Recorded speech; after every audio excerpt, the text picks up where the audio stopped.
realize there was an earthquake. Possible. But that quake will be something which no one will say we didn't realize it.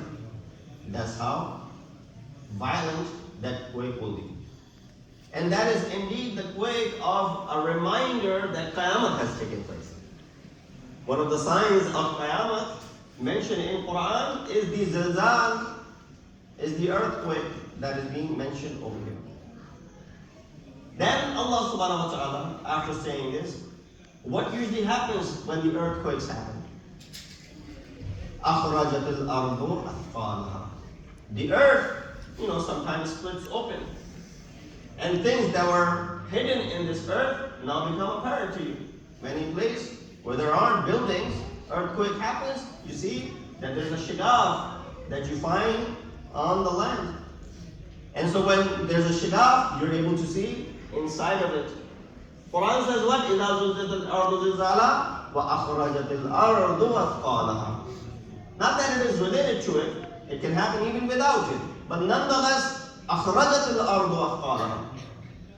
The earth will unburden itself, if that's a word. I don't know if that's a word. The earth will unburden itself. The burden that it's carrying, it will remove it. Sort of like you and I, when we're carrying some burden on our back, and we get a point to put it down. That's what is being mentioned over here. But what is this afqal? What is it that earth is carrying? Can you guess what earth is carrying? All the bodies that have been buried into the ground, that's what the earth is carrying. So it'll bring out all the dead from the earth, and that is something which is being referred to as the afqal, or the thiql, or the weight that the earth is burdening upon something.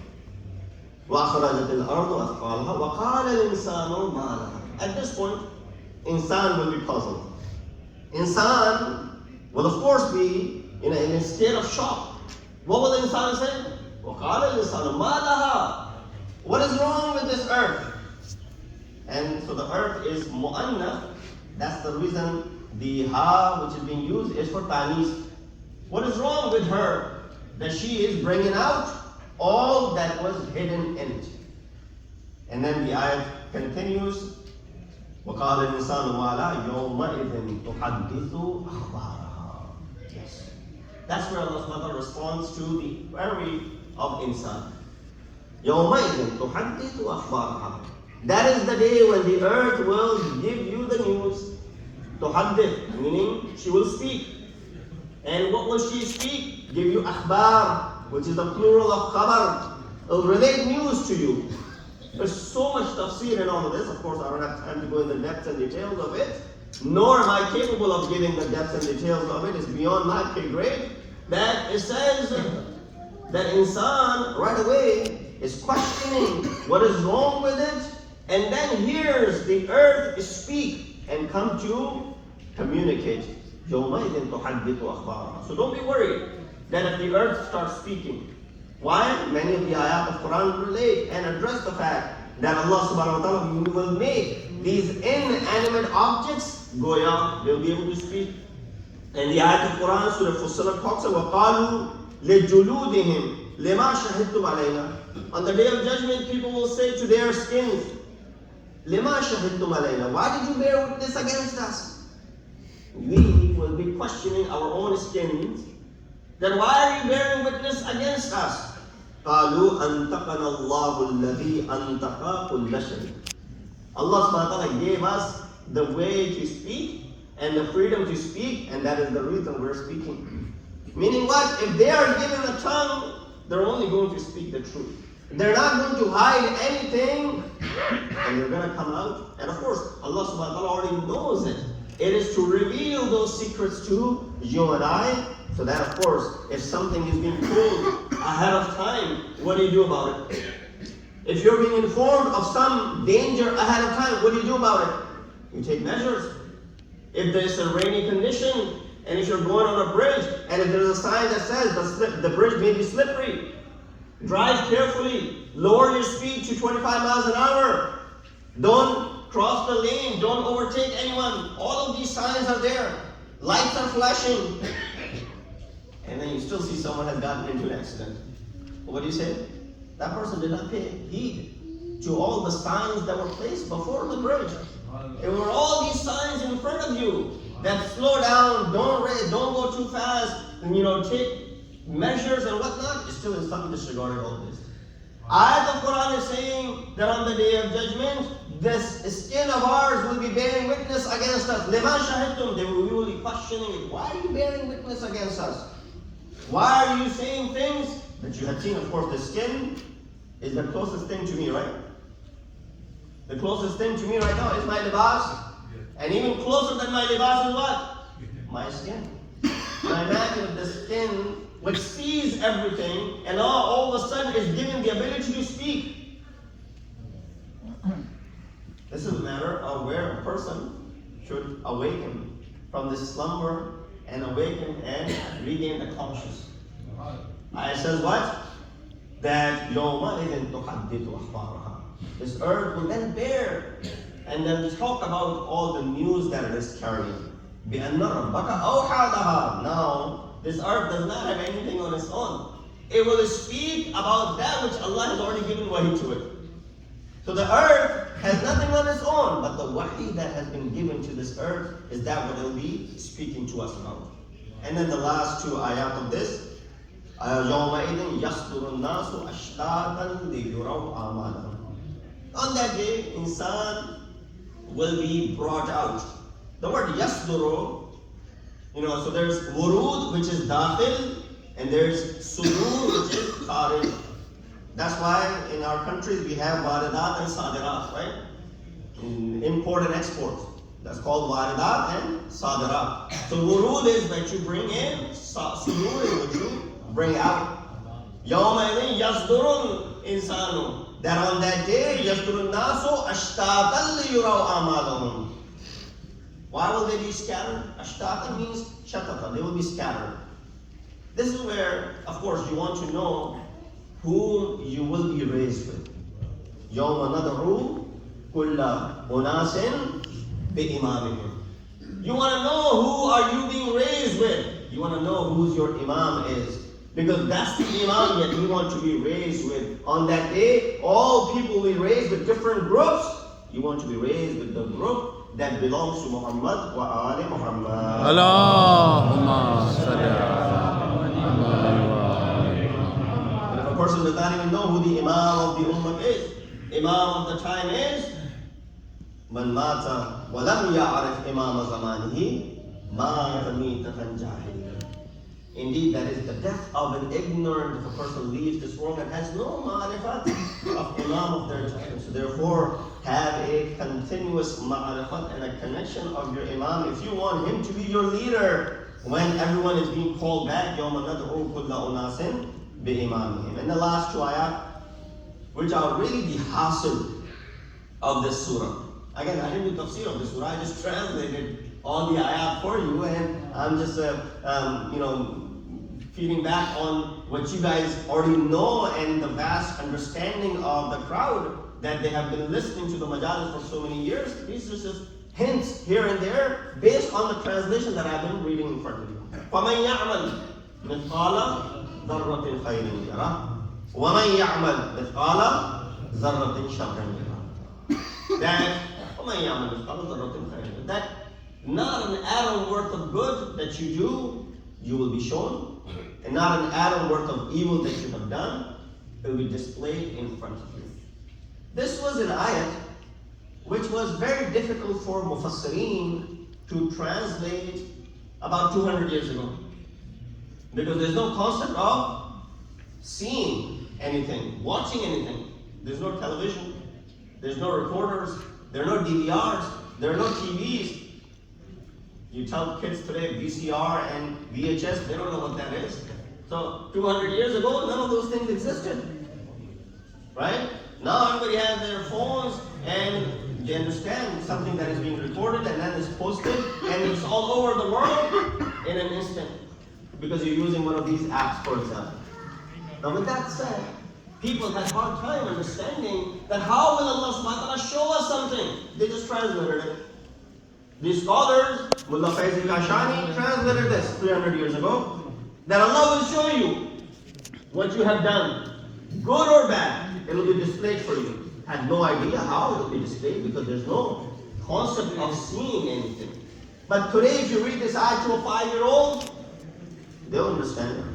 Because they've seen things on video recording, things that have been recorded in the past, things that were recorded 10 years ago, 20 years ago, 30 years ago, 40 years ago. They have the recording of all of those things that they can see in the past, and they can see all of that which has been, taped for them. People back then had no idea. This is one of the reasons why Quran has to be studied, translated every 50 years. A lot of people question, why do we need so many translations of Quran? Many people embark on the journey to translate and do the tafsir of Quran. It says so many ulama have written tafsir. You start from the tafsir from the very beginning of our time, Majmul Bayan, Shaykh al-Tabarsi, very popular tafsir. Before that, Furat al-Kufi or Tafsir al-Qummi. After that, when you look at the tafsir, such as Tafsir al-Safi, Mullah Faiz al-Kashani, and contemporary Tafsir al-Mizan of Allah Tabatabai. And even today, now, contemporary, alive, one of the Maraji, who is doing the Tafsir of Quran, has already done it in 72 volumes. Tafsir al-Tasneem by Jawadi Amali. It's still going, by the way. It's not done. He said, what is the need? These ulama, they spend all this time just doing the tafsir again and again. Why do they need to do so many tafsir? Why do you need so many translations? We already have the translation of Urdu by Farman Sahab. We have the translation by, for example, Allama Jawadi. We have the translation by Marhum Mohsin Najfi. We have the translation of all these great scholars. Why do we need more translations of Urdu? Because those who did 50 years ago, they did it with their understanding of Quran. Present day translation will be more expanded because they have learned more and they have progressed more, and that's what Quran does. While it is a book of 14 centuries ago, it is updated and upgraded as you get updated and upgraded. So Subhanallah.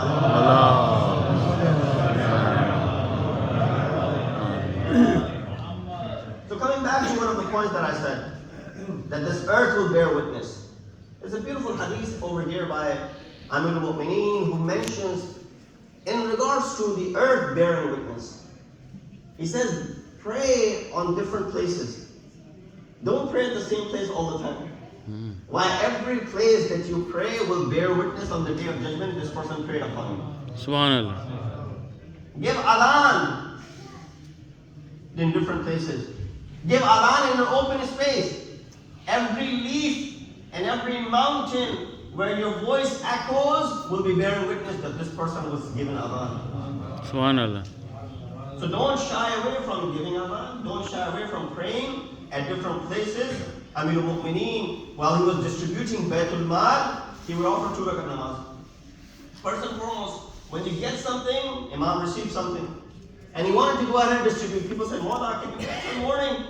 Imam said, what's the guarantee that we'll be alive until morning? Why squander the opportunity that we have right now to go ahead and distribute? Allah has given us this opportunity to help someone. Let's go ahead and do it right now.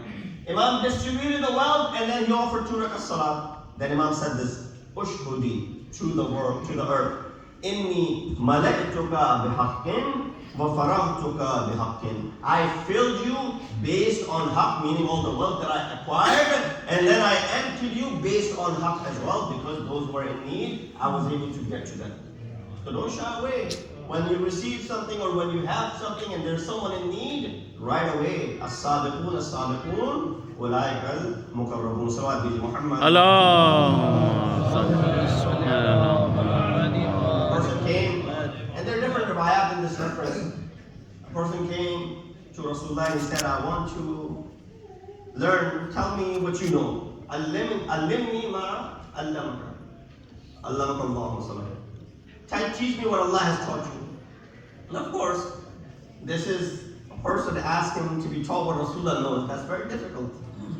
And it takes a while for someone to go through the process of learning in this world, and even then you won't be able to scratch the surface of what knowledge of Rasulullah is, because his ilm is ilm ladun.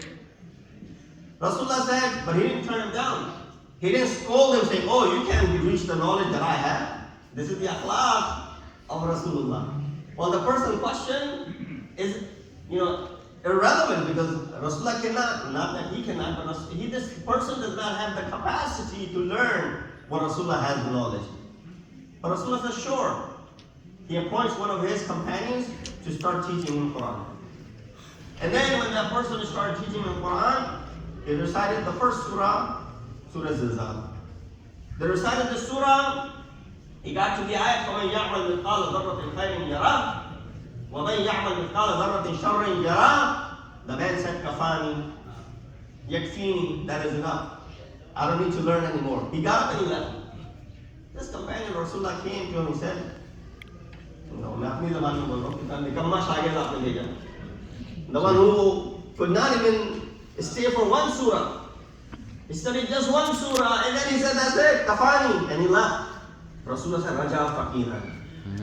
No, he returned back as a faqih, someone who is immensely knowledgeable. How? Because this one surah and this one ayat was enough to awaken the unconscious of this person while he was already in this sleep for a long, long time. Only one ayat was enough to awaken him and Raja.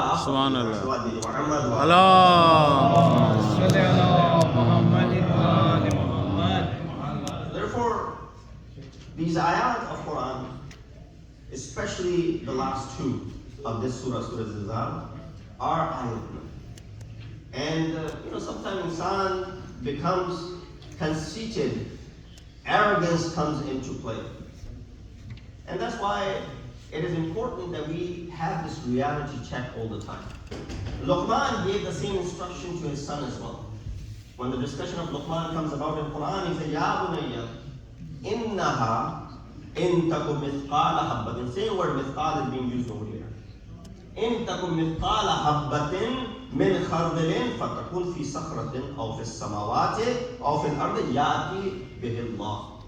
If there is a weight of grain of a mustard seed in the heart of the rock above the heavens or deep down in the earth, guess what? Allah subhanahu wa ta'ala will bring it out. You think Allah is probably gonna... No. Allah will see everything. Nothing is hidden from Him. Everything will be brought out. That is the grace of Allah subhanahu wa ta'ala and the lutf of Allah subhanahu wa ta'ala, that He is willing to overlook many of the deeds or the misdeeds of ours because of His grace and because of His lutf and because of the shafa'at and the tawassul to Ahl-e-Bait that we have.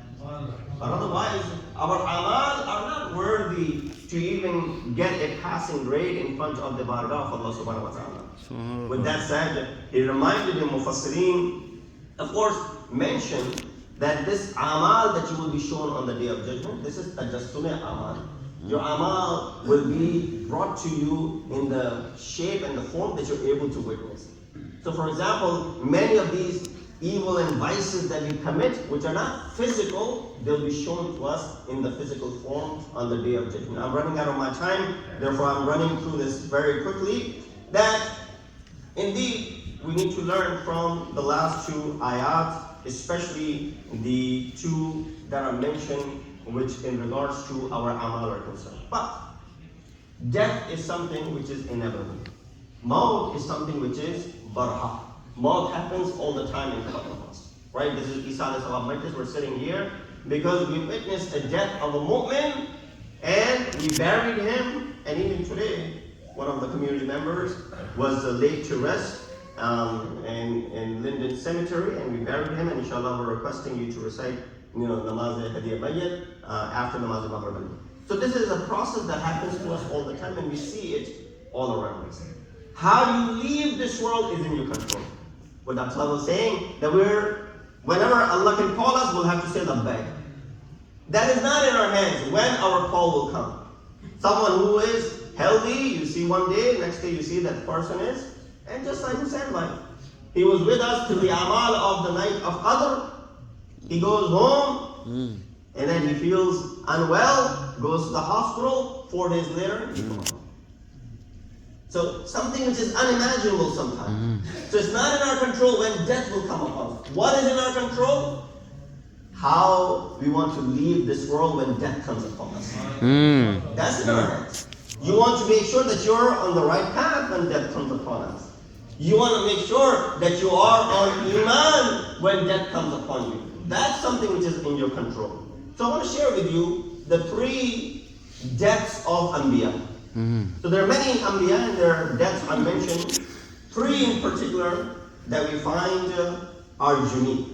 One is Hazrat Ibrahim. Second is Hazrat Musa. And third is Hazrat Sulaiman.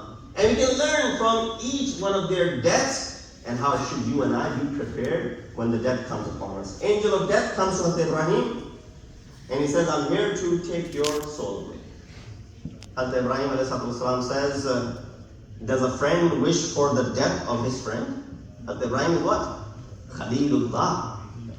Allah responded by saying, the Malakul Maut, of course, had no answer. He came back. He went to get the nafs of Hazrat Ibrahim. Hazrat Ibrahim ne unko lajawab kar diya. There was no response for him. He returns. Allah sends him back. Go ahead and tell Ibrahim ﷺ, does a friend not want to meet his beloved? Subhanallah. If you call yourself to be Khalilullah, do you not want to have the liqa of Allah subhanahu wa ta'ala? Hazrat Ibrahim submitted to the will of Allah, and that's how his soul was taken away. Number 2, Hazrat Musa alayhi salam. Angel of death came to him, he recognized him. You and I don't recognize, but they recognize. Recognized with this angel of death. He said, you're here to take my soul? He said, yes. Hazrat Musa said, where are you going to take my soul from? He said, I'll take it from your hands. He said, these are the hands which carry the Torah. Okay, I'll take it from your feet. He said, these are the feet by which I walked over toward the Tur. He said, okay, I'll take it from your eyes. He said, these are the eyes which witness the Jalal of Allah subhanahu wa ta'ala. He said, I'll take it from your tongue. He said, this is the tongue which is Kalimullah.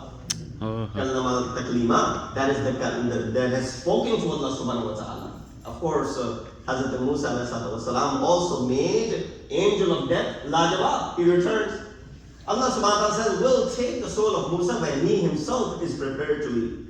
One day, Hazrat Musa sees someone was digging a grave. Hazrat Musa goes out and helps. This was angel of death again. He was making a grave. Hazrat Musa said, I'll help you with this grave. How big is the deceased? He said, about your size. Why don't you lay down and I'll go ahead and dig it according to your size. Hazrat Musa lays inside the grave. Allah subhanahu wa ta'ala makes him see the Jannat and the paradise. Hazrat Musa says, oh Allah, now that I'm already in the grave, I don't want to come out of this grave. Take my soul so that I can come in your barakah. Hazrat Musa gave himself again so that Allah subhanahu wa ta'ala can take his soul. Thirdly and lastly, Hazrat Sulaiman.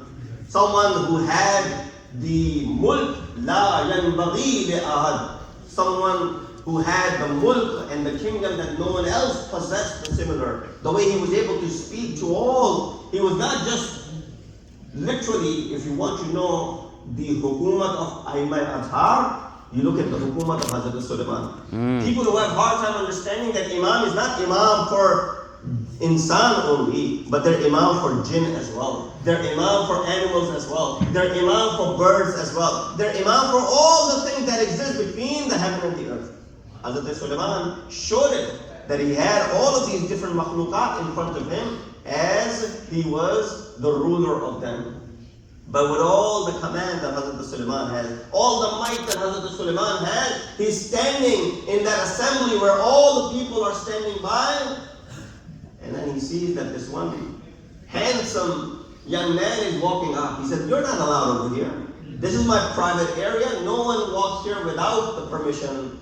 Angel of Death says, no, I don't take permission wherever I go.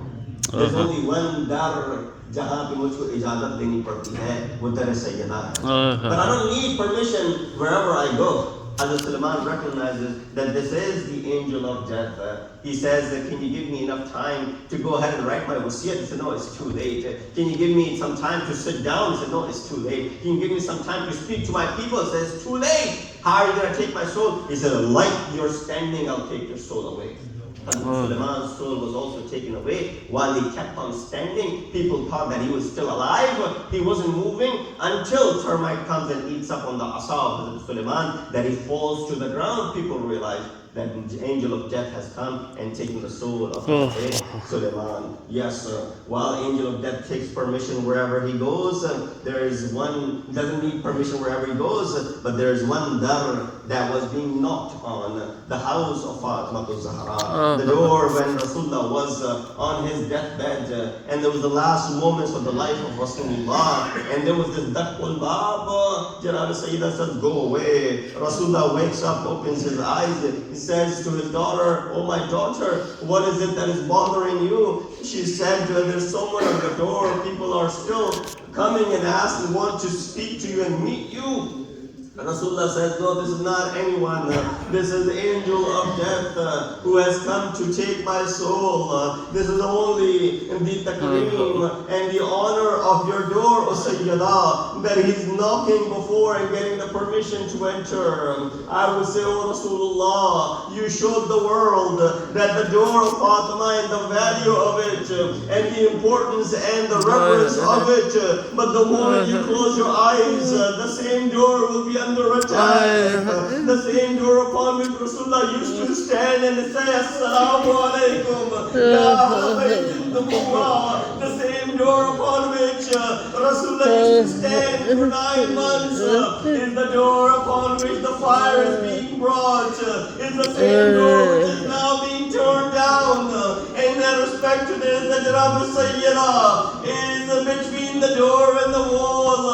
Ajrakum Allah. May Allah give you no grief and sorrow except the grief and sorrow of Ahl-e-Bait.